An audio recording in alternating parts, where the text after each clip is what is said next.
Hi, my name is Benji and welcome to Dice vs Cards.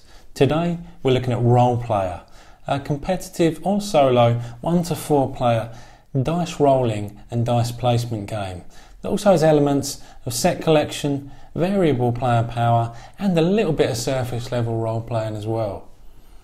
So in it you're going to be creating a character as you would in games like Dungeons and Dragons, but you're going to be doing so by placing and manipulating your dice so that the attributes that you end up with at the end of the game are fine-tuned to whatever class, backstory or alignment that you've chosen.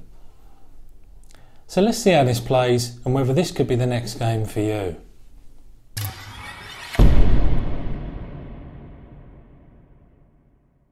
So the object of the game is for you to be the player with the most reputation points at the end of a fixed number of rounds. Each player is going to bring their own race character sheet, and on each side there's a male and female variant, a class card, again with two variants, one on each side, an alignment card and a backstory card. In a two-player game, each player is going to start the game with 5 gold coins. The rules will show you how to populate the marketplace deck, but you're going to draw a number of items equal to the number of players plus 1. You're then going to place a number of initiative cards dependent on the player count. Here in a two-player game you're going to place 3, and at the end of each turn there's always going to be a gold coin available on the initiative card too.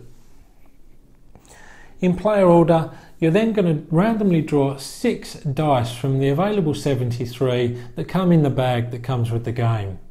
You're then going to place each of those in the leftmost empty space of one of your attribute rows. Now you don't have to place them one in each row like I have here. You could even fill up one row during setup. And every time you do complete a row, you're going to get 1 gold coin as denoted by the gold border. Now the primary objectives that you're going to be looking to meet are on both the class cards and the backstory cards. So when you're placing dice, you know that this rogue needs you to get a sum total of 16 or 17 in that row to achieve that number of reputation points.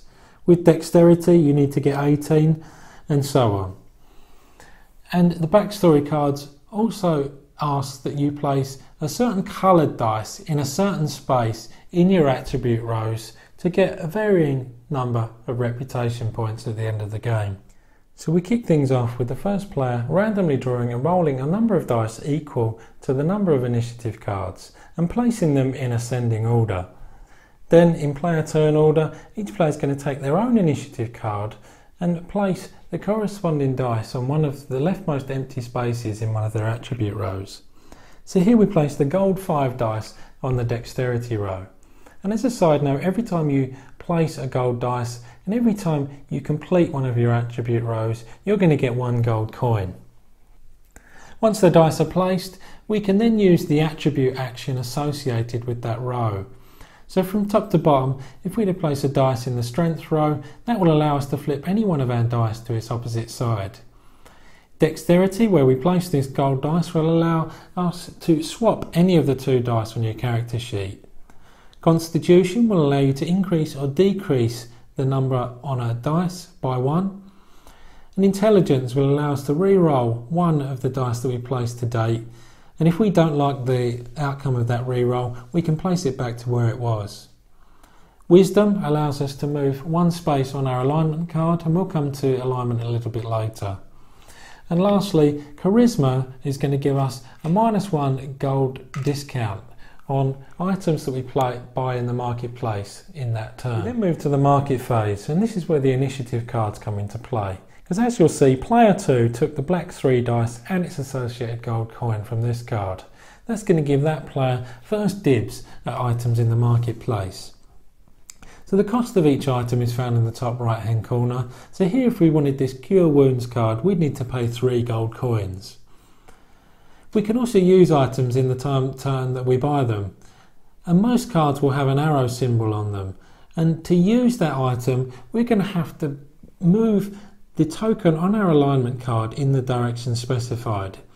If we're unable to do so, we're unable to use the item.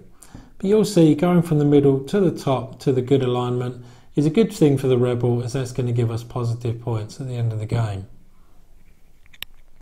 Each player has an opportunity to do that, and if they don't like any of the cards in the marketplace, they can simply discard one of those and take 2 gold coins.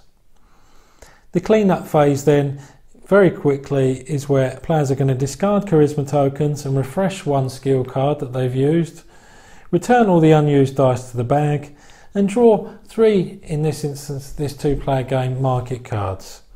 They're then going to add a gold back to the initiative card for the next turn, and the start player is then going to pass the dice bag round to the left. Play proceeds like that until each player has fully completed all their attribute rows, which will happen in the same turn.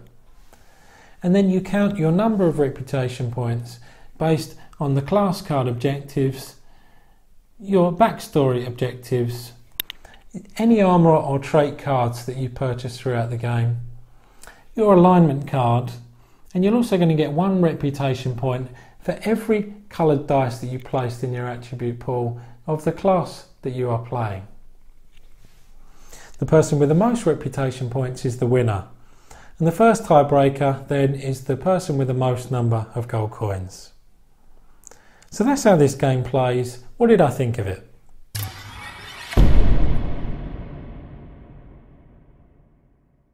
So who is this game for? Well, it's medium weight because there are easier to master dice placement games out there. However, that's not to say that this is particularly difficult to learn or get to the table. However, it can get quite thinky and there's a fair amount of depth and strategy on offer.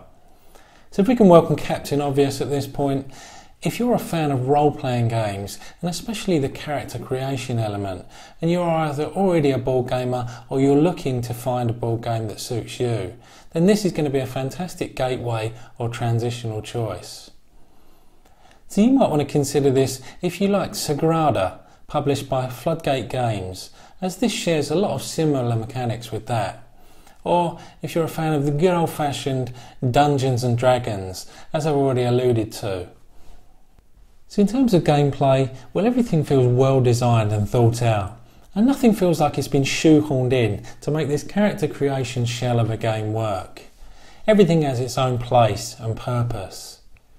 So as I've already mentioned, there's quite a lot of strategy involved in picking the right dice and placing them in the right place. Because you might be trying to pursue a particular attribute score or looking to synergise with a marketplace card that you've already bought. But then that might have a negative effect on your character's alignment and or your character's backstory. So it's probably a good job then that the game employs a pseudo-simultaneous player turn sequence, because that allows things to flow nicely and for you to feel engaged at all times. The fact that there's also a fixed round length on offer here means that the game's not going to be over too soon and it's not going to drag on way past the point that players are enjoying themselves. There is a great deal of depth here, the different types of attribute actions you can take, the different types of character traits, be it backstories, alignments, and even the classes, where if you're a fan of role-playing games, you'll appreciate how the attribute objectives are what you'd expect from the particular class. If I had one small niggle, it'd probably be around the way the initiative sequences of the game are implemented, because when you're picking dice, those 5s and 6s are going to be way more favourable than the 1s or 2s. So you'd think that there'd be more of an incentive for you to be picking that dice that's on the initiative card 1. However, that's a minor niggle because overall gameplay on offer here is fantastic. So in terms of the look and feel and theme of the game, well, component quality and artwork style is above average at best. However, if I'm being perfectly honest, both of those things feel a little bit dated and a little bit bland, especially considering this is a newer game. However, as this is from a new publisher, perhaps we should give them a little bit of leeway in that regard. But it's when we talk about theme that it's a completely different story. They've done a wonderful job here of immersing you into that character creation zone, and all of the theme that they've added onto it, the characters' backstories, really does fit in well. And like I said a number of times throughout this video, if you're a fan of role-playing games, you're going to recognise and appreciate all the little parts to this game. So with all that being said, Dice vs Cards are going to give a final score to this really quite fantastic game of 8 out of 10. Now this adds that extra level of depth and strategy to a familiar dice placement mechanic, and it does a wonderful job of implementing that theme. The fact that this is going to provide a modular experience with expansions that have already been released and those that might be planned for the future means that this is a game that's only going to improve and get better over time. However, that's it from me. I'll see you next time.